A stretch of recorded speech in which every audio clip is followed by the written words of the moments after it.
먼저 우리들에게 왜 대화와 토론이 필요한 건지, 그리고 이 역사적으로 이 토론이 우리 사회를 어떻게 변화시켜 왔는가에 대해서 이야기를 들어보도록 하겠습니다. 여러분들이 많은 사랑을 주고 계신 역사학자 심용환 작가님을 모시겠습니다. 큰 박수 부탁드립니다.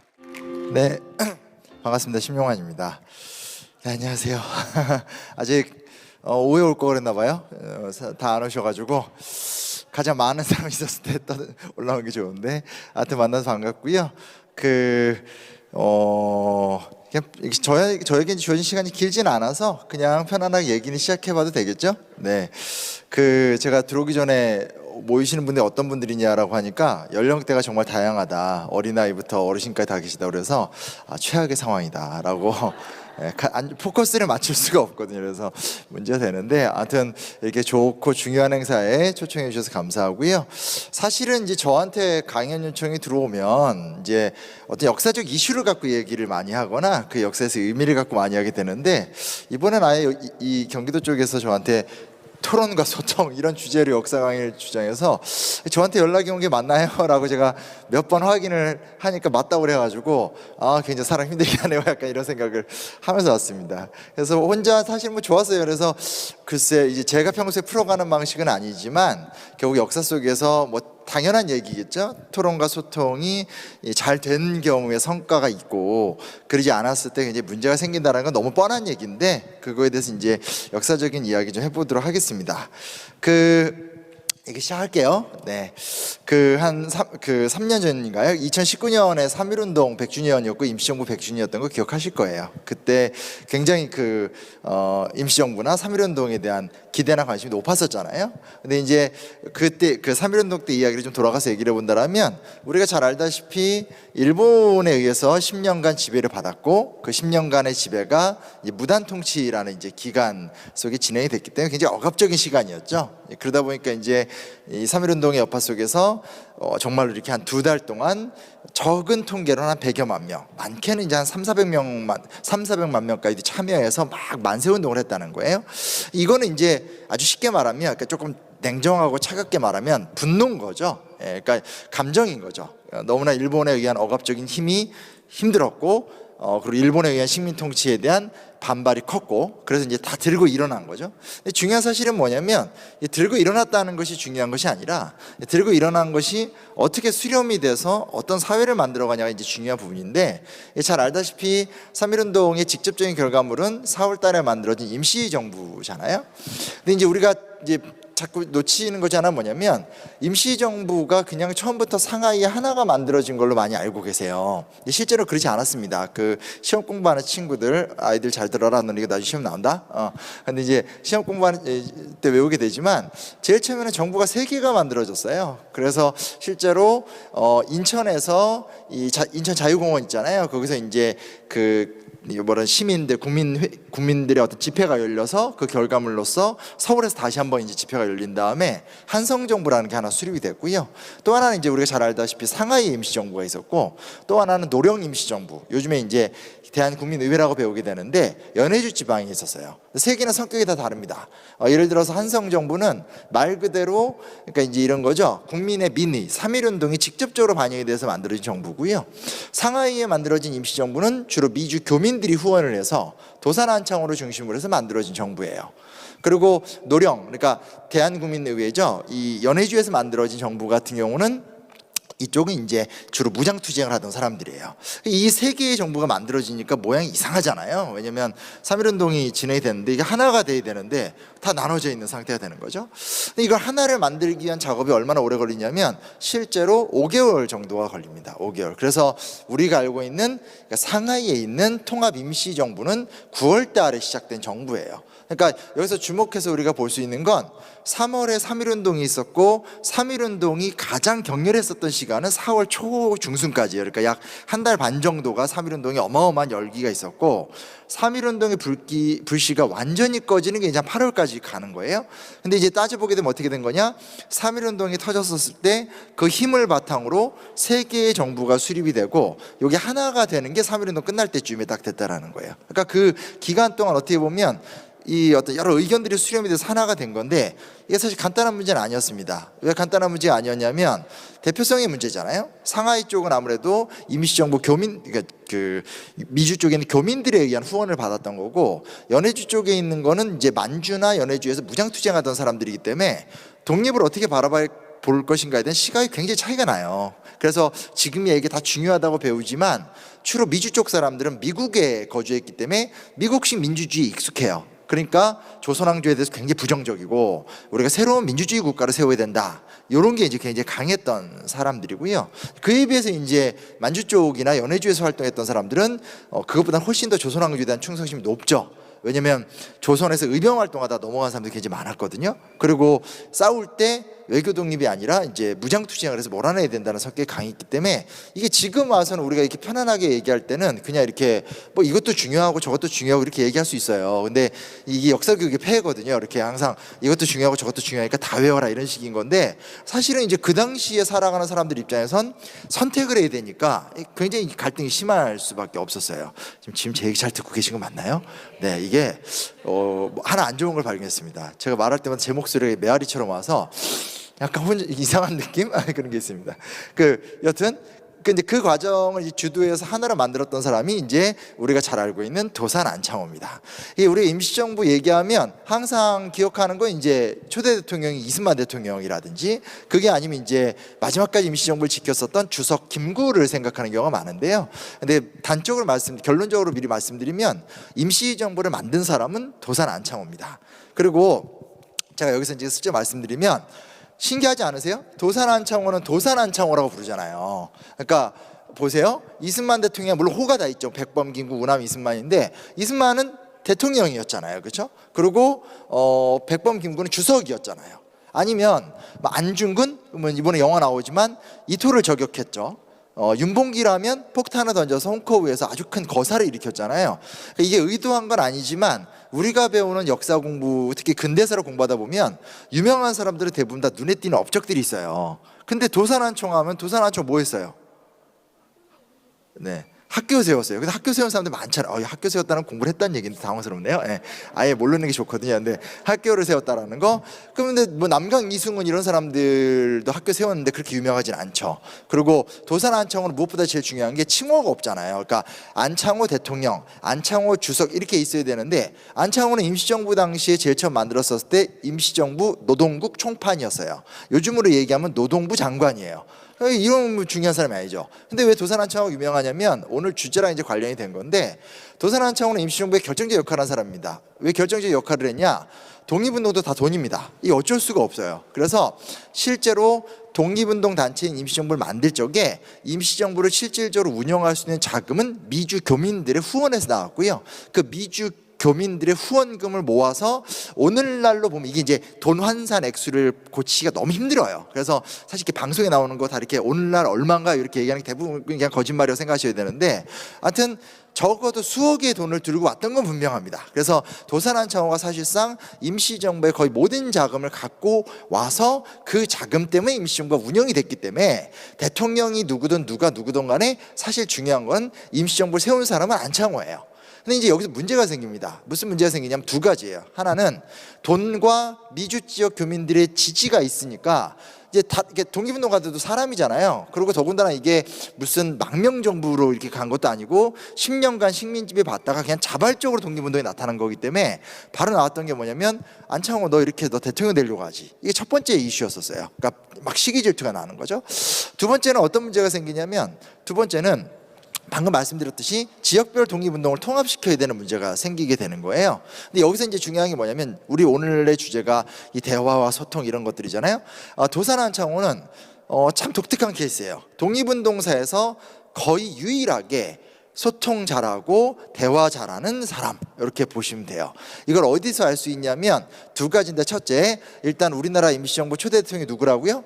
이승만이잖아요, 그렇죠? 근데 정말 냉정히 말하면 이승만과 안창호는 라이벌이었어요. 왜 라이벌일 수밖에 없냐면 둘 다 미주 지역을 기반으로 활동했던 사람이에요. 그리고 가장 큰 차이는 둘 다 구미 유학을 떠났던 사람이거든요. 근데 이승만 같은 경우는 말 그대로 이제 미국에 가서 워싱턴대, 프린스턴대, 그리고 어디냐 하여튼 이런 대학들을 다니면서 학석박을 5년 만에 땄던 천재였죠.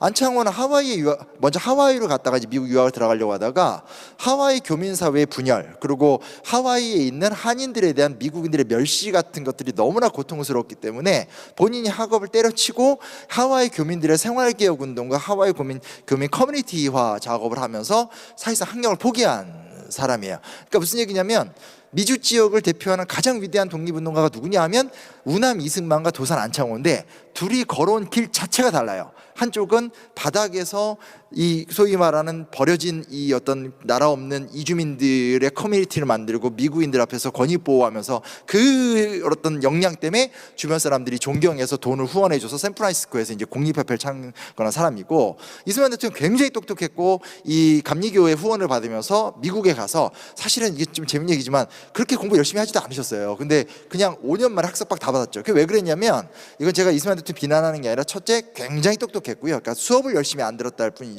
그리고 두 번째는 뭐라 해야 되나, 미주에 와서도 굉장히 독립운동 열심히 했기 때문에 약간 학점 주다시피 이렇게 좀 받았거든요. 그러니까 둘이 캐릭터가 굉장히 달라요. 그리고 나중에 가도 보면 안창호는 어찌됐건 외교 독립도 중요하지만 한편에서 무장투쟁을 같이 보는 사람이에요. 근데 우남 이승만은 철저하게 이 좋게 말하면 비폭력이고요, 냉정하게 말하면 외교 독립만 하는 사람이에요. 그래서 둘의 길이 되게 다르거든요. 근데 누가 이승만을 대통령으로 만들었게요? 방금 말씀드렸듯이 이승만이 우리나라 임시정부 초대 대통령이 되게 만든 사람은 안창호예요. 왜 만들었냐? 한성정부라고 아까 제가 말씀드렸는데, 정부 세 개가 하나로 합쳐질 적에 여기서 중요한 포인트는 뭐냐면, 세 개를 잘 하나로 만들어야 되잖아요. 세 개를 하나로 만들어야 되는데 세 정부 중에 유일하게 이 민중들이 저항을 해서 자발적으로 민중 대회를 열어서 만들어진 정부는 한성정부밖에 없는데, 한성정부의 대통령이 이승만이었어요. 그러니까 그만큼 이승만이 어찌됐건 이 일반 민중들 사이에서 인지도가 높았던 사람이에요. 그러니까 무슨 얘기냐, 두 가지인 거죠. 하나는 이승만이 나랑 견졌었을 때 미주 사회 독립운동가로서 라이벌인 거예요. 근데 한성정부, 즉 민의를 바탕으로 한 정부를 만드는 계승에 있어서 어쨌든 민의가 이승만을 선택했다는 거죠. 이걸 첫째 인정해 주는 거고, 두 번째는 이제 그 과정 속에서 내 라이벌이지만 전체적인 독립운동의 통합을 위해서 양보를 하게 되는 거죠. 그래서 아까도 제가 노동국 총판이라는 말씀을 드렸던 게 뭐냐면, 다 양보하고 나니까 남은 자리가 노동국 총판에서 그거 했던 거예요. 그래서 실제로 안창호는 내무총장 이상의 자리를 해본 적이 없어요. 두 번째는 뭐냐면, 이승만은 외교 독립론자란 말이에요. 근데 이제 저쪽 연해주 쪽은 안중근 의사의 거사도 있었고, 이동희라든지 정말 우리가 잘 알고 있는 김좌진, 홍범도 등등등 정말 이 목숨 걸고 이 국내 진공작전을 펼치면서 무장투쟁을 했던 사람들이기 때문에 프라이드가 굉장히 높고 정체성이 많이 달라요. 많이 다르니까 그 사람들 세력과 이제 이쪽 사람들 세력을 이제 통합시키는 작업이 되게 중요했었고, 그걸 이제 5개월간 정말 헌신적으로 노력을 하면서 했던 사람이 또 안창호가 되는 거죠. 그래서 결국은 이 연해주 지역의 가장 대표적인 독립운동가인 이동희를 데려와서 국무총리로 앉히면서 임시정부가 딱 하나가 된 거거든요. 그래서 제가 와서 첫 번째로 말씀드리고 싶은 건, 이 토론과 소통이 중요하다, 이걸 왜 모르겠어요. 다 하는 얘기잖아요, 그렇죠? 근데 왜 안 될까요? 안 되는 이유는 정확하거든요. 기득권, 이해관계, 나의 주장, 그리고 근시안적인 어떤 목표, 그리고 절대 이걸 놓으면 안 된다라는 권력관계, 이런 게 다 있다라는 거예요. 물론 그게 없을 수는 없겠죠. 안창호가 그걸 안 했던 사람은 아니니까. 그러나 중요한 사실은 뭐냐? 안창호의 리더십 속에서 우리가 살펴볼 수 있는 건, 대의라는 방향성을 지켜내면서 또한 나와 다르다라는 사람들의 가능성을 끌어내면서 이야기를 맞춰갔다라는 특징들, 그게 임시정부 독립운동사에 굉장히 중요한 전통이 됐다라는 거예요. 약간 감동 있지 않나요? 네, 최대한 감정적. 전 정치인이 아니기 때문에 이런 억지 박수는 원치 않고요. 특히 이제 갑자기 중간에 박수 쳐주면 동정받는 것 같아서 싫어요. 예, 그래서 캐릭터의 차이인데 어쨌건 이거 그런 건 아니고요. 그냥 재밌자고 하니 너무 당황했고요. 경기도민들 되게 마음이 좋으시네요. 네. 그래서 하나 말씀드렸고요. 제가 모르고 깜빡하고 시계를 안 차고 와서 이렇게 하다 보면 이제 제가 막 흥분하면 계속 이제 떠드는 수가 있기 때문에 시계 잠깐만 이렇게 봤습니다. 근데 이제 그 다음에 어떻게 되냐면, 이제 임시정부가 잘 굴러가지 않아요. 정말 솔직히 말하면 너무 가슴 아프고 힘든 얘기인데 1919년에 만들어졌잖아요. 딱 20년 한 해 행복했어요. 20년 그 해에 임시정부의 어떤 그 임시정부의 군대임을 표방했었던 이제 홍범도와 김좌진의 부대가 봉오동 청산리에서 큰 성공을 냈고, 그리고 여러 가지 활동들을 하는 한 해 행복했어요. 근데 이제 그 이후에 이제 어마어마한 일본의 공격 속에서 이제 무너질 수밖에 없는 과정들을 거치게 되는데, 제일 힘들었던 게 뭐였냐면 이제 대통령 이승만과 국무총리 이동희의 갈등이 너무 컸어요. 근데 이제 이런 거죠. 어쨌든 이승만 대통령을 아무리 긍정적으로 보더라도 이승만 대통령이 갖고 있는 가장 큰 문제점이 뭐냐면 이제 그 독선인 거죠. 나만 옳은 거예요. 그거는 어떻게 아무리 이승만 대통령이 워낙 이제 이승만 대통령 얘기 나오면 막 많이 싸우시잖아요. 그래서 가급적 좀 피하고 싶은 인물인데, 어쨌든 이승만 대통령을 우리가 볼 적에 백보 양보해서 보더라도 이승만 대통령이 갖고 있는 가장 큰 약점은 이제 본인의 엘리트 의식인 거죠. 나만 옳다라는 게 너무 커요. 근데 이제 많은 사람들이 그래서 임시정부의 분열상 얘기하면 이승만 쪽으로 많이 돌리는데, 이동희도 마찬가지예요. 왜냐하면 이동희 같은 경우는 무장투쟁가로서 그 당시 러시아 혁명에 주목을 하면서 한인 중에서 최초로 사회주의를 받아들인 사람이에요. 근데 사회주의자가 됐다기보단 사회주의라는 도구를 활용해서 민족혁명을 달성하겠다라고 했고, 그거에 사실은 놀라운 이야기지만 레닌이 감동을 해가지고 이 동아시아 혁명가 중에 중국의 해방을 꿈꿨었던 순원 플러스 그 다음으로 이제 이동희한테 이제 40만 달러 정도 후원했거든요. 근데 후원액의 원래 목표는 이제 임시정부를 후원하는 건데, 이동희가 이제 그 돈을 이제 사회주의 진영만 쓰면서 안 나눠주는 게 또 문제가 돼요. 그래서 실제로 21년이 되자마자 이 대통령 이승만과 국무총리 이동희 간의 갈등이 굉장히 심각해집니다. 굉장히 심각해지고 이게 막 분열 사태로 나가게 되니까 결국 이 안창호에게 살짝만 붙이게 되면 23년이 되면 이제 국민대표회의라는 걸 열게 되거든요. 그때 이제 도산 안창호가 그걸 연 거예요. 그때도 이승만 진영의 반대가 굉장히 심했어요. 그리고 이때만 해도 이승만 진영의 행동대장이 김구일 때예요. 아직 김구가 되게 이렇게 좀 유명하지 않을 때인데, 김구가 앞장서서 아니 대통령 다 입고 있는데 무슨 국민대표회의냐. 근데 이제 실제로는 이승만 대통령이 임시정부 대통령 5년 했거든요. 5년 했는데 임시정부에 와 있던 기간 6개월도 안 돼요. 그러니까 그냥 거의 안 오고 있었던 상황이었었고, 뭐 이게 되게 문제가 많고 막 여러 곳에서 막 들끓고, 그리고 제가 상하이 가면 좀 민망한 게 저 어디야 단지 신채호 선생 아시죠? 그 역사를 잊은 민족에게 미래는 없다라는 말을 했다라는 거짓말이 돌아다니는, 이거 제가 방송에서 수차례 얘기하고 있는데 아직까지 쓰고 있는데, 누누이 말씀드리는 거지만 역사를 잊은 민족에게 미래는 없다라는 말을, 미래는 없다, 그거는 무한도전에서 만든 말이니까 그 말은 좋아요. 근데 이제 신채호 선생이 한 말은 아니다. 그리고 사실은 단지 신채호 선생은 임시정부를 파괴하기 위해서 정말 열심히 노력을 했었던 굉장히 반 임시정부주의자예요. 그래서 제일 민망한 게 상하이에 전 이제 자주 가니까 상하이 임시정부 앞에 가 있으면 정말 많은 애국 청년들이 와서 단지 신채호 선생의 스티커를 임시정부 벽에 붙이면서 혼자 눈물을 흘리는 이런 장면들이 있는데, 역사를 공부하고 맥락을 알고 하는 게 좋다. 아무나 다 갖다 붙이는 건 위험하다. 이게 공부의 중요성인 건데, 뭐 여튼간에 이제 그런데 분열상이 너무 심하니까 국민대표회의를 열었죠. 이 국민대표회의를 가장 강력하게 반대했던 건 이승만 계열인데, 그걸 잘 뚫고 말 그대로 다 한번 모여서 오늘 이렇게 토론회 하듯이 정말 개파하고 다 모여서 토론을 해요. 결론부터 말씀드리면 실패했습니다. 실패했고 임시정부 사람들이 다 나갔어요. 그래서 오늘 우리가 가서 보는 상하이에 있는 임시정부는 초기에 5개월간 대화와 수기를 통해서 만들어진 그 통합 임시정부가 아니고요. 다 나가고 정말 10명, 20명밖에 안 남은 소수파들이 살았던 임시정부 공간인 거예요. 그래서 지금 가서 우리가 상하이에서 만날 수 있는 임시정부는 임시정부가 제일 힘들 때 공간이기 때문에 조금해요. 근데 이제 원래 1호, 2호 청사는 없기 때문에 지금 그걸 그냥 그렇게 유지하고 있는 건데, 여튼간에 근데 하나 주목할 게 뭐냐면 국민대표 회의를 주관했던 게 안창호잖아요. 그러니까 안창호의 권위가 있는 거예요. 그래서 비록 이 회의가 실패하긴 했지만 이 회의가 50차례 이상 한 6개월 이상의 회의를 하면서 결국은 결렬이 돼요. 그래서 그건 뭘 말씀드리는 거냐면, 초기 임시정부가 만들어질 적에 끊임없이 대화와 소통을 하면서 하나를 만들었던 경험이 있기 때문에 비록 23년에 분열을 하더라도 그냥 쉽게 분열한 것이 아니라 정말 치열하게 수기하다 분열을 했다는 겁니다. 그러나 슬픈 사실은 뭐냐면 분열을 해버렸잖아요. 그러니까 소위 말하는 무장투쟁으로 가자, 만주로 임시정부로 옮기자라고 했던 게 창조파인데, 이 사람들은 따로 다 활동하다 다 소멸되고, 또 안창호 같은 사람들이 개조파라고 해서 임시정부를 개혁하는 정도로 하지 않은데 다 소멸되고 하다 보니까 임시정부 숫자가 줄어들 수밖에 없죠. 지금 무슨 얘기냐? 독립운동 얘기를 하는데, 그럼 보십시오. 임시정부를 만주로 옮기고 무장투쟁으로 가자라고 하는 사람들의 생각이 틀렸어요? 좋은 생각이에요. 근데 반대편 안창호 같은 사람은 임시정부를 개혁해서 그런 요소들을 많이 두되 외교활동 포기하지 말고 이 정통성을 유지하면서 상하이 있자. 이 말 맞아요, 틀려요? 또 그렇게 틀린 말은 아니에요. 그러니까 무슨 얘기냐면 독립운동을 할 때 보면 갈릴 때 보면 양자가 다 일리가 있는 거예요. 근데 그 일리가 있다라는 것을 끊임없이 고집하는 가운데 계속 갈등하다가 해체가 돼버렸잖아요. 그 결과 뭐예요? 여러분 학교 교과서를 보다 보면 되게 이상한 게 1876년 강화도 조약부터 1920년 임시정부까지는 굉장히 자세하게 배워요. 해마다 뭔 일이 다 있거든요. 근데 보세요. 1919년 3.1운동 임시정부 수립, 1920년 그 봉오동 청산이, 그리고 갑자기 넘어간 다음에 31년 이봉창, 윤봉길 이거, 그리고 41년 광복군으로 넘어가요.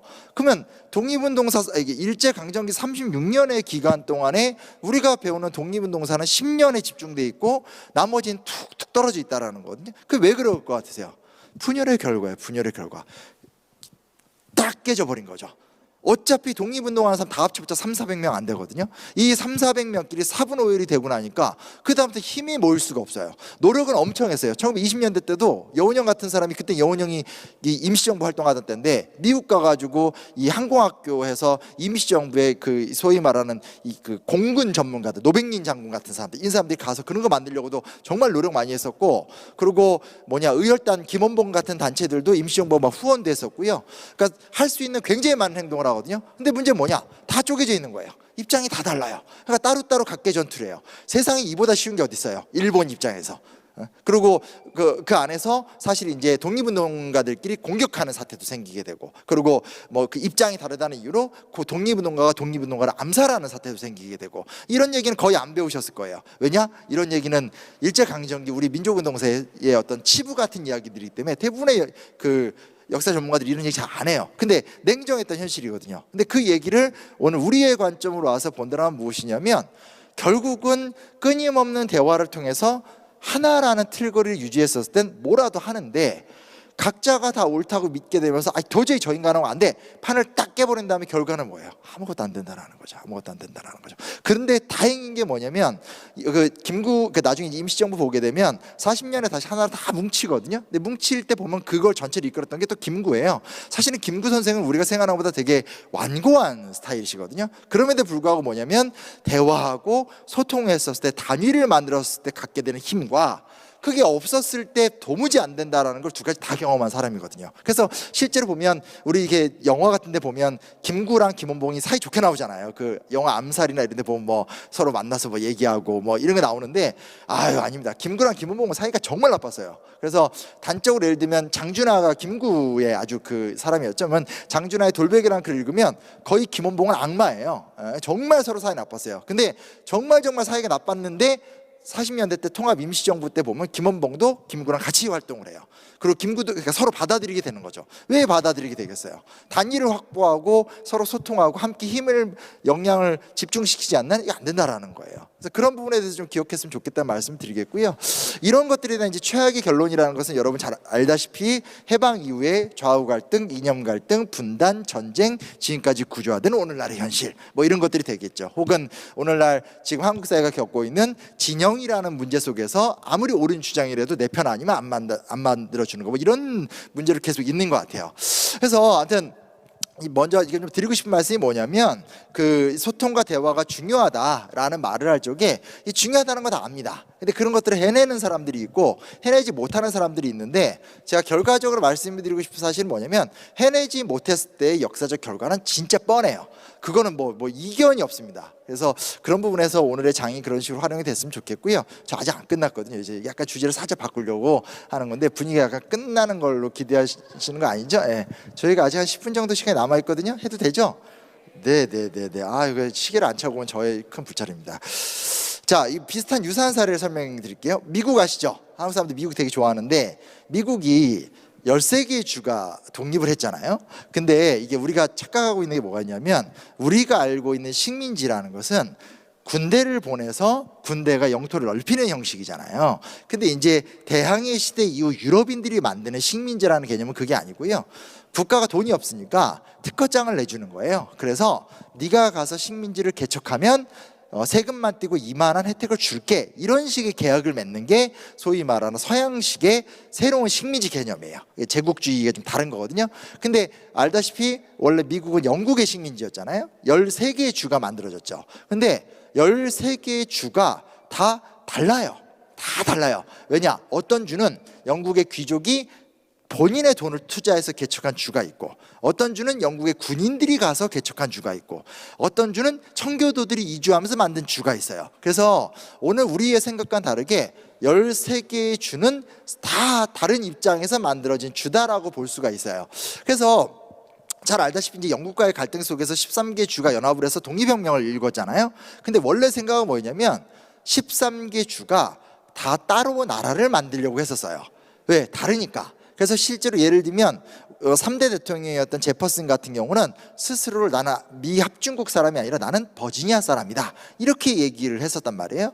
근데 가만히 보니까 자기들이 13개가 독립을 했어요. 근데 보니까 북쪽엔 여전히 영국의 식민지가 있고, 중부에는 프랑스의 식민지가 있고, 남쪽에는 스페인의 식민지가 있고, 심지어 인디언 부족들도 다 연대를 해가지고 구조를 맞추는 거예요. 그러니까 뭘 깨달았냐면 이 미국 사람들 입장에서 13개 주가 우리가 각자 도생했다간 이건 살아남을 수 없다라는 확신을 하게 돼요. 그래서 이제 자기들끼리 연대를 해서 하나의 나라를 만들게 되는데, 이때 가장 중요한 문제가 뭐였냐면 소위 말하는 연방파와 반연방파의 갈등이라는 게 있어요. 그러니까 연방파는 뭐냐? 강한 정부, 하나의 단일화된 정부 쪽으로 가자라고 주장을 하는 거고, 반연방파는 아니 내가 버지니아 사람인데 내가 뉴욕주 사람하고 뭔 상관이 있어. 실제로 버지니아 같은 경우는 평의회라고 해서 이렇게 그 지역의 의원들이 결정을 내리면 집행만 하는 구조였었고, 뉴욕주는 아예 총독이 있어가지고 뉴욕주 전체를 총독 혼자 관할을 했었어요. 그러니까 전통이 완전 달라요. 지역도 굉장히 멀고. 그러다 보니까 이 소위 말하는 주의 고유성을 지키려고 하는 반연방파와 전체가 하나가 돼야지 강해진다라고 하는 연방파 간의 갈등이 엄청 심했어요.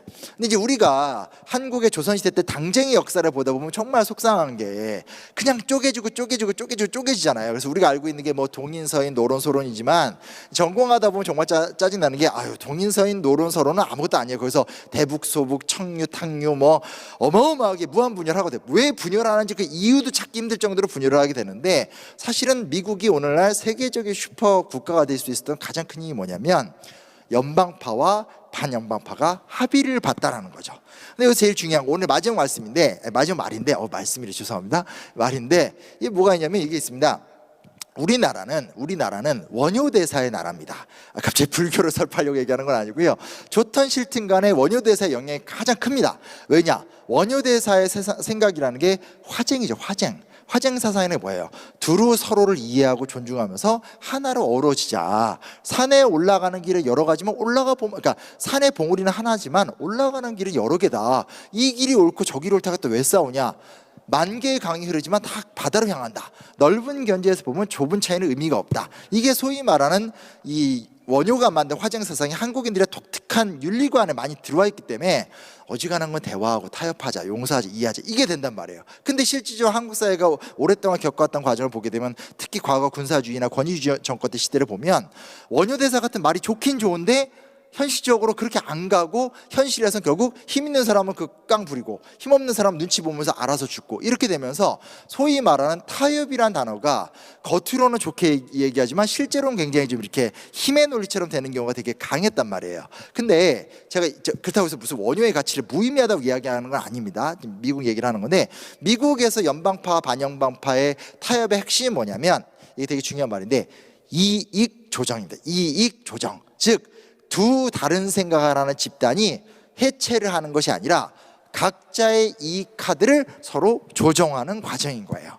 그래서 미국을 보게 되면 결국은 미 연방공화국이 들어서게 되고 연방공화국의 대통령과 연방정부에 굉장히 강한 권한을 줍니다. 그럼에도 불구하고 각각의 주에 우리가 지금 잘 알다시피 주지사가 있고 주경찰이 있고 심지어 주군대도 있고 주의회도 존재하게 되는 거죠. 그래서 미국사를 공부하다 보면 가장 이해가 안 되는 측면이 뭐냐면 이 미국사 공부는 다 똑같이 나옵니다. 연방파와 반연방파가 대립을 했다. 결론은 연방파 입장과 반연방파 입장이 모두 반영이 돼서 합중국도 세지만 각각의 주 정부의 위세도 세다, 이렇게 배운단 말이에요. 그럼 이게 정말 이해하기가 힘든 거죠. 왜냐하면 우리가 알고 있는 소위 말하는 대화와 타협이라는 것은 서로 이렇게 충돌하고 깎이면서 둘 다 약해지는 경향인데 여기는 둘 다 강해지는 경향을 나타냈다라는 거죠. 그건 무슨 얘기냐? 이익 조정의 디테일에서 차이가 난다라는 거예요. 그래서 제가 앞부분에서 먼저 말씀드렸던 부분에서는 어떤 그런 정말 어떻게 보면 그 화장사상인 거죠.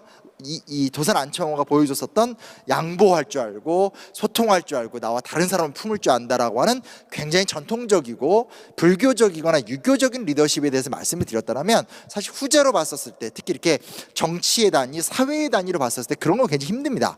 그 과정 속에서 볼 수 있는 게 뭐냐? 끊임없는 이익 조정의 과정들을 통해서 문제를 풀어간다는 거죠. 그래서 가장 낯설었던 게, 저는 이제 예전에 얼마 전에 이제 아프셔서 은퇴하시지만 브루스 윌리스가 찍었던 다이아드라는 영화가 옛날에 굉장히 제 중학교 때 재밌게 봤었는데 보다 보니 이해가 안 됐어요. 왜냐면 미국 영화 다 똑같잖아요. 일단 그 지역에 경찰들이 있습니다. 그래서 뭐 이렇게 LAPD 그 LA 로스앤젤레스 뭐 NYPD 뉴욕 폴리스 있는데 뭐 하다 보면 갑자기 벤츠 탄 애들이 오더니 검은 이렇게 딱 롱코트 입고 와서 이렇게 자기 FBI라고 하면서 와서 수사권 내놓으라고 막 지역 경찰 짜증내고 이러잖아요. 어렸을 때 이해가 안 됐어요. 보면서 아빠한테, 아빠 이거 얘는 뭐고 얘는 뭐야? 그때 아버지도 몰랐어요. 그래서 아버지가 그러면 이거는 경찰이고 저기 코트 입은 애들은 딱 봐도 중앙정보부 같다는 거예요. 그래서 아버지한테 제가 또 어디 본 거 있어. 아빠 그럼 CIA는 뭐야? 아버지 말문이 막히면서 결론은 제 뒤통수 때리면서 그냥 영화 봐 이 자식아 하면서 같이 영화를 봤습니다. 근데 이제 이게 이제 나중에 미국의 고유한 정식 제도를 보다 보니까 이해가 되는 거죠. 방금 말씀드렸듯이 NYPD나 LAPD 같은 경우는 미국의 주경찰들인 거죠. 주 안에서 진행되는 문제들을 해결하는 경찰들이 되는 거고, 그에 비해서 이제 미국 전체를 관할하는 건 연방수사국이 존재하게 되고, 이런 식으로 소위 말하는 부분과 자치의 영역에서 활성화가 되는 부분과 전체를 관리하는 영역에서 활성화되는 부분이 확실하게 나눠지게 돼요. 그래서 그런 것들을 통해서 예를 들어 미국의 초기 역사들을 살펴보게 되면 자치라는 영역이 온전하는 가운데 중앙 권력이 강해지게 되고, 또 중앙 권력이 강해지더라도 지역 권력이 약해지지 않는 것들, 이런 것들이 소위 말하는 정치의 매력이라고 볼 수 있게 되는 거죠. 그래서 제가 이익 조정이라는 말을 쓰게 되는데, 그 이익 조정의 직접적인 결과물로 봤을 땐 보세요. 나도 뭔가를 이룰 때 70밖에 못 갖고 상대가 나한테 정쟁에서 국민 여론에서 패했으면 이 사람은 한 3, 40밖에 못 갔잖아요. 이건 잠정적인 상태인 거예요. 그 다음 단계는 어떻게 되겠어요? 나는 70인데 내 이상은 100이니까 나는 이걸 80으로 올리려고 할 것이고, 이쪽은 40이니까 이 사람은 60으로 올리고 싶어 할 거 아니에요? 그 안에서 뭐가 진행이 되겠어요? 이게 정치죠. 그러니까 정치라는 것이 마치 조선시대 때 오늘 얘기해도 약간 당정을 비판적으로 얘기해야 되는데, 어쨌든 조선 후기 때 당쟁같이 누군가를 배제하고 누군가를 제거하고 누군가를 무너뜨리고 이런 식이 아닌 거고, 그것이 아닌 끊임없는 이익 배분을 통해서 국민적 동의를 구하는 가운데 끊임없이 올라가는 수기 합의의 과정. 근데 그러다 보면 어떤 선순환의 효과가 생기냐면 제가 A 진영이 있기 때문에 B 진영의 주장이 납득이 안 되는 경우가 있어요. 근데 이게 이런 과정을 계속 겪다 보면 시간이 지나면서 과거의 논쟁점이 아닌 것도 되고, 내가 원래는 반대했던 거지만 동의하는 경우도 생긴단 말이에요. 이런 걸 우리가 좀 생각할 적에 소위 말하는 타협이라는 것은 이익 조정이다. 즉 소통이라는 것은 우리가 원론적인 의미에서의 양보와 도덕적 가치도 있겠지만 현실적 의미에서 각자가 추구하는 이익을 잘 조정하는 과정이다라는 것들에 대해서도 함께 좀 생각을 해봐 주셨으면 좋겠습니다. 시간이 돼서 마무리 발언을 좀 하도록 하겠습니다. 얘기 좀 재밌게 들으셨나요? 네, 이게 사실은 한 3, 40분 지나면 이제 제가 발동 걸릴 타이밍인데 오늘 행사상 발동을 꺼야 되는 상황이 돼가지고 아주 속상하고 아쉬운 상황인데, 되게 이런 거 있습니다. 영조, 정조 좋아하시죠? 전 영조하면 이순재 선생님이 생각나고요. 정조하면 이제 안타깝게도 옥긋동을 안 봐가지고 이제 그 이서진이 생각납니다. 저희 와이프는 그 이준호인가요? 아주 푹 빠졌습니다. 그래서 이혼이기까지는 아니지만 부부싸움 한번 할 뻔했었던 뭐 이랬던 상황이 되는데, 영조와 정조는 좋은 모델이 아닙니다. 마지막으로 말씀을 드리고 가는 겁니다. 우리가 영조 정조하면 탕평이라는 단어를 배우잖아요. 자, 특히 영조의 탕평은 굉장히 위험한 방식입니다. 영조의 탕평은 뭐냐면 여러 다양한 색깔 자체를 인정하지 않는 거예요. 예.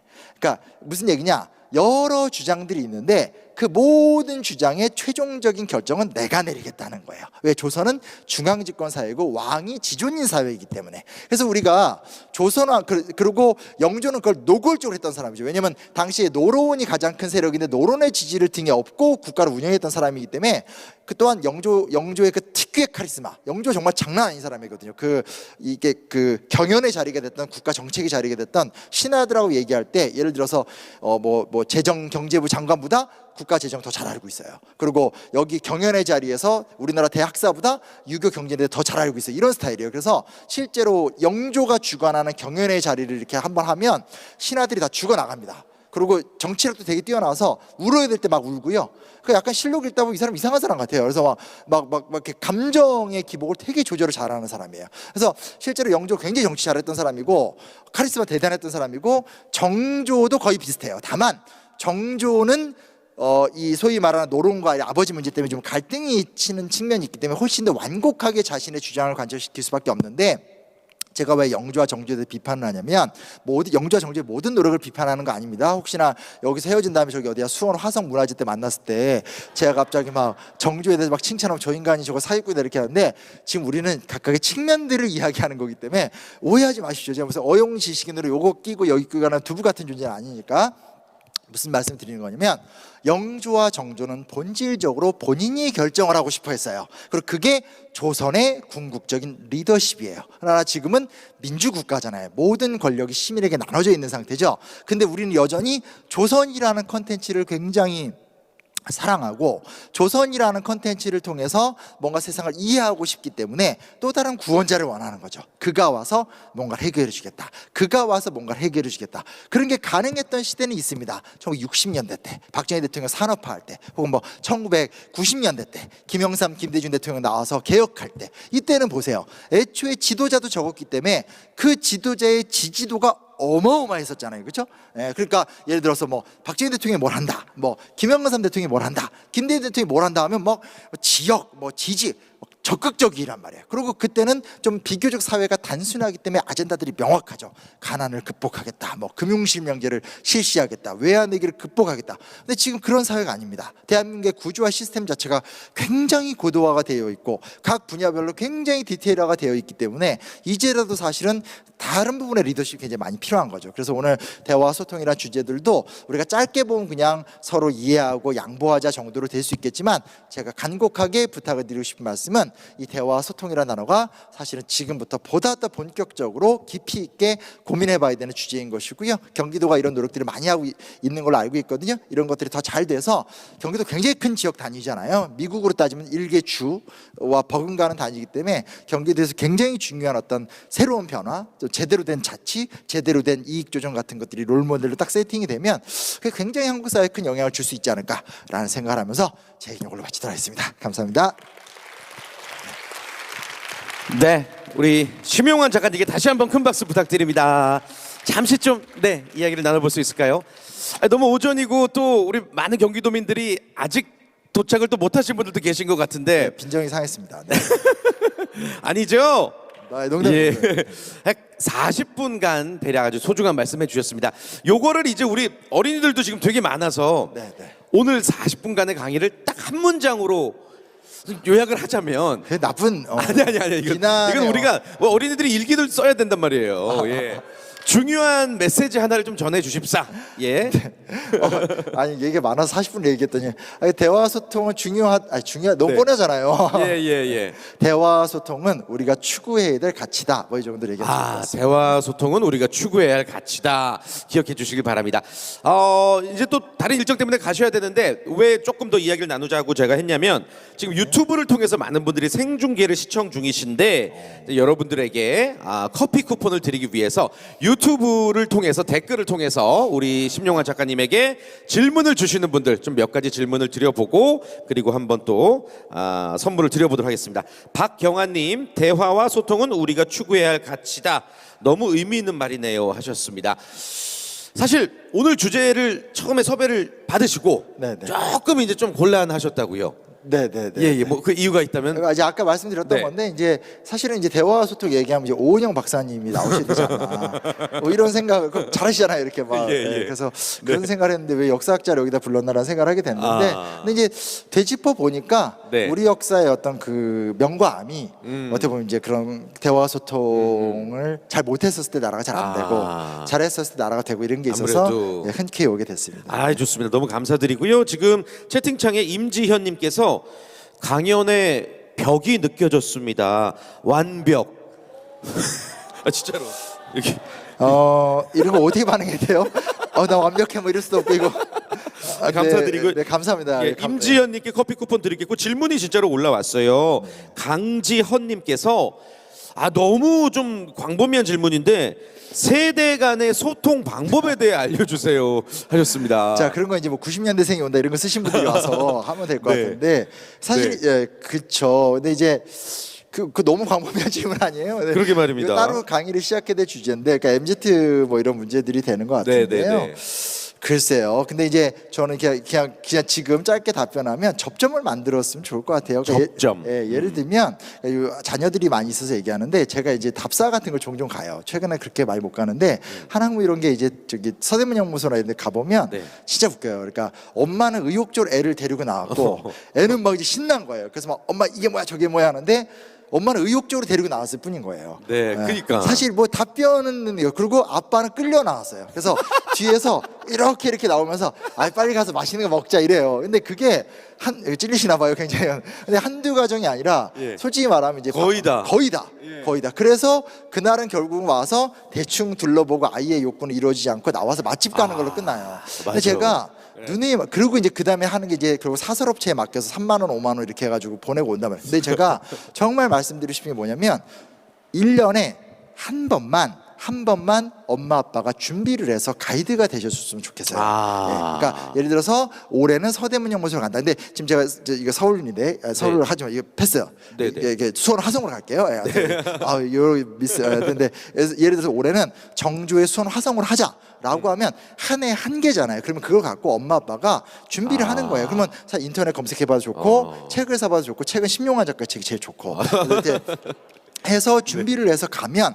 당연히 아이들 입장에서 애들이 황당한 질문을 해요. 왜냐면 나는 여기까지 준비했는데 이런 질문할 때 당황한다면 괜찮아요. 왜냐면 솔직히 얘기하면 돼요. 그거 나 되게 좋은 질문인데 아빠가 생각해보지 못했어. 이건 내가 준비해서 얘기해 줄게 알려줄게. 나중에. 이런 식으로 해서 한 번만 하더라도 아이들은 어머니나 아버지의 진심을 그 진심 자체를 이해하는 거지 메시지를 이해하는 게 그래요. 하는 거예요. 그래서 그런 식의 어떤 이야기들 그래서 엄마 아빠가 가이드가 되는 훈련들을 하다 보면 이게 또 나중에 세월 지나면 애들한테 굉장히 좀 좋은 추억이 됩니다. 그래서 네. 이런 식으로 세대가 다른 것을 한 번에 다 해결할 수는 없겠지만 예. 그런데 불구하고 소통의 끈을 만들면서 추억과 연대의 끈을 만드는 게 좀 중요하지 않나. 네. 꼭 해주셨으면 좋겠어요. 이거 박수 한번 주세요, 여러분들. 와. 아니, 미처 생각지 못했던 방법이고, 그러니까 단순히 그 현장에 가는 것만으로도 우리 아이를 위한 어떤 교육이 될 거라고 생각하는데, 그건 아니죠. 그게 전혀 도움이 안 된다는 거. 그럴 때 1년에 한 번씩 우리가 또 그 정도는 우리가 아이를 위해서 공부할 수 있지 않나 생각 들고요. 지금 질문 주셨던 강지헌님, 커피 쿠폰 드리도록 하겠고요. 또 질문 한번 보겠습니다. 박용웅님, 대화와 소통을 위한 가족 여행지는 어디로 추천을 부탁하면 될까요? 한 번에 모든 걸 다 뽑아먹으려고 하시면 안 되고요. 어디가 좋을지. 그래요.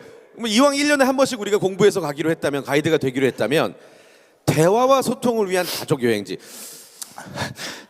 이게 좀 어렵다. 근데 이제 뭐가 있냐면 저는 그렇게 생각합니다. 공통의 경험이 전 중요하다고 생각해요. 아까 제가 이제 정조를 얘기했는데 그냥 막 생각나는 대로 말씀드린다라면 예를 들어서 뭐 엄마 아빠가 뭐가 있을까요? 그림을 좋아해요. 그림을 좋아해서 예를 들어 이중섭을 좋아한다라고 하면 그냥 좋아한다가 한두 장 보고 좋아하는 거지만 아까 말씀드렸듯이 같이 이중섭 그림책이 정말 많거든요. 그리고 요즘 보면 애들용 동화책도 되게 잘 나와요. 그래서 예. 그런 걸 사서 같이 보고 사전에 이야기하고 그러고 나서 예를 들어서 제주도에 이제 그 어디에 그 이중섭 박물관을 가서 보고 이야기를 나누고 온다라든지 미리 이런 식으로 사전에 좀 그쵸, 교감을 하고. 관심사. 아. 그래서 저는 개인적으로 얼마 전에 예를 들어서 그 김동희 한 무녀도가 되게 유명한데 네. 한국 문학을 좀 다시 한번 보고 싶다 하는 계기가 있어서 좀 보고 어. 있는데 김동희를 막상 읽었더니 무녀도는 재미가 없고 다른 작품이 되게 재미있는데 사실 김동희가 남자 얘기할 때 너무나 꼰대예요. 그러니까 자기가 남자니까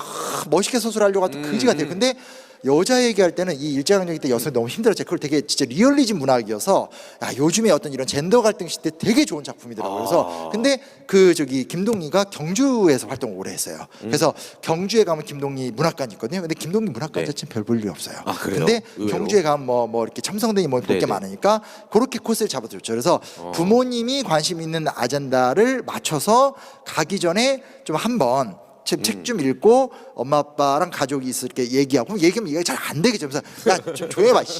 아빠가 이렇게 아니라니까. 근데 그게 전 다 경험이라고 생각해요. 제가 항상 저희 뭐 오은영 선생님 아니지만 저도 이제 아이 2명의 부모니까 느끼는 거지만 아이들은 적어도 11, 3, 4살까지 부모를 사랑할 준비가 되어 있는 사람들이에요. 그래서 이게 자꾸 내리사랑으로 생각하지만 하려고 하는 준비들이에요. 그래서 그런 진심을 기억하고 또 그게 그러면서 부부간에 사실은 솔직히 이제 다 겪는 거지만 결혼생활 10년, 20년 되면 막 이렇게 어떤 어머니가 그러시더라고요. 저희 부부는 장롱 괴짝 같다고 이렇게 장롱 2개 세워놓은 것처럼 우정으로 산다고 얘기하는데 이런 게 또 굉장히 새로운 재미가 될 수 있거든요. 그런 식으로 해서 여행지를 찾으면 최근에는 거의 모든 도로교통은 너무나 잘 돼 있기 때문에 예. 하면 좋으시고 꼭 이게 자녀간의 문제 아니라 부부간이 됐던 친구간이 됐던 간에 소재를 찾아서 이렇게 가는 거 전 되게 좋은 방식이라서 아, 좋습니다. 박수 한번 주세요. 네. 되게 어떻게 보면 간단하게 답변해 주실 수도 있는데 정말 열과 성을 다해서 답변을 해주시니까 예상치 못한 거여서 근데 이거 약간 꼬이고 있습니다. 네. 딱 하나 마지막 정리할 수 있는 질문이 올라왔어요. 아까 일단 질문 주셨던 박영욱님 커피 쿠폰 드리겠고요. 규규규림님 작가님이 생각하는 경기도의 매력이 궁금해요. 이것도 오늘 행사 취지에 걸맞는 질문이에요. 다행히 여기 지사님 안 계시죠? 네. 예, 오후에 오세요. 오후에. 그러니까요. 그래서 계셨으면 굉장히 불편할 거라는 생각이 들었고요. 네. 근데 사실 이 경기도의 매력이 뭐냐라는 거에 대한 답변을 뭐라고 말씀드리긴 좀 애매한데 그냥 솔직히 드리고 싶은 말씀은 경기도 굉장히 크잖아요. 각각의 지역 자원이 굉장히 많아요. 굉장히 지역 자원이 많은데 그 지역 자원을 어떻게 이제 누리느냐의 문제인 것 같아요. 그러니까 여튼간에 시간이 지나면 남는 거는 그 지역의 문화 자산을 어떻게 발전시킬까거든요. 근데 수많은 자산에도 불구하고 사실은 조금 일방향화된 뻔한 방식들로 우리가 누리는 것 같아요. 그러니까 예를 들면 이런 거잖아요. 아까 수원 얘기죠. 수원 가면 정주 업적 쭉 얘기하고 그다음에 통닭을 먹을까 갈비를 먹을까 하고 집에 오게 되는 과정들 딱 거치게 되고 그게 아니면 이제 항상 나오는 게 사도세자가 불쌍해 뭐 그래서 해경궁 혹시 안타까워 이렇게 플롯이 너무 단순하게 되어 있어요. 근데 지금은 이제 이 시사 편찬위원회 같은 게 있어서 경기도 같은 경우도 경기도사라는 책이 9권짜리 책이 있어요. 아무도 안 봐요. 저만 갖고 있는데 그런 어떤 학자들을 동원해서 이렇게 두꺼운 책을 만드는 것도 중요하지만 그걸 더 뽑아내서 스토리화시키고 그 스토리화된 텔링 같아서 그 지역의 유산을 활용하는 것들. 왜냐하면 저 같은 사람은 어찌됐건 뭐 자랑하는 게 아니고 이렇게 조금 이렇게 뭐랄까 이렇게 좀 중앙 단위 이게 잘난 체 이건 하여튼 이렇게 이렇게 좀 이렇게 크게 활동을 하잖아요. 근데 이제 사실 가보면 되게 속상한 게 지역을 가든 어디를 가든 대부분 다 그 도슨트 구조이기 때문에 사실은 학자나 선생님이나 뭔가 담론을 주도하는 사람들이 했던 얘기를 부분만 그냥 읽거나 아니면 이제 근거 없는 막 저는 오늘 역사 해설을 지역을 기반으로 하겠습니다라든지 막 야사 때려넣는 게 되게 많은데 그게 아니라 멀르는 알려지지 않은 되게 다양한 이야기가 있는데 수원이면 수원 그리고 뭐 고향이면 고향 이렇게 그 지역별로 사실 정말 경기도는 자원이 너무 많아서요. 그래서 그런 것들을 잘 만들어내면 그쪽에 특화된 이야기가 될 수 있지 않을까. 제가 얼마 전에 인천 서구에 갔는데 인천 서구 문화원이 되게 열심히 해요. 그래서 뭐 저보러 강연해달라는 건데 인천 서구의 역사를 강연해달라고 하는 건데 살면서 인천도 아닌 인천 서구의 역사 너무하잖아요. 근데 더 놀라운 사실 서구가 그 지역 자체가 70% 간척지예요. 그러니까 무슨 얘기냐면 간척지라는 얘기는 역사가 없다는 얘기잖아요. 근데 하나 발견해낸 게 뭐냐면 인천 서구가 녹청자라고 그래서 청자의 전신이 되는 그 전 단계의 청자를 이렇게 만들던 곳이고 그거를 그 지역에서 녹청자 박물관도 만들고 되게 열심히 했었어요. 그래서 그거 갖고 얘기 많이 하고 왔는데 이런 일종의 그런 모델도 될 수 있을 것 같아요. 그래서 우리는 굉장히 역사가 길기 때문에 작던 크던 그런 야사나 중앙 단위의 역사 공부가 아닌 수많은 컨텐츠가 있다. 그 컨텐츠를 활용하고 누렸을 때 우리 지역 민 자체가 행복할 수 있고 그게 이제 굉장히 중요한 관광적 자원으로 활용될 수 있다는 것들, 거기서 큰 가능성이 경기도가 사실 제일 우세해요. 잘했으면 좋겠습니다. 네. 박수 한번 주시고요. 감사합니다. 네. 경기도의 수많은 컨텐츠들을 우리가 활용을 해야 될 것 같습니다. 자, 이제 진짜로 우리 심영화 작가님은 보내드려야 될 것 같은데 좀 유익한 시간이 되셨으면 좋겠습니다. 어떠셨는지요? 네, 지금 뭐 댓글창으로도 많은 의견 주시고 계신데 마지막 인사 말씀 한번 부탁드립니다. 네. 네, 감사합니다. 저도 더 경기도 지역의 문제에 대해서 고민하면서요. 나중에 조금 더 좋은 컨텐츠를 보답하는 사람이 되도록 하겠습니다. 감사합니다. 감사합니다. 고맙습니다. 심영화 작가님 수고 많으셨습니다. 감사합니다.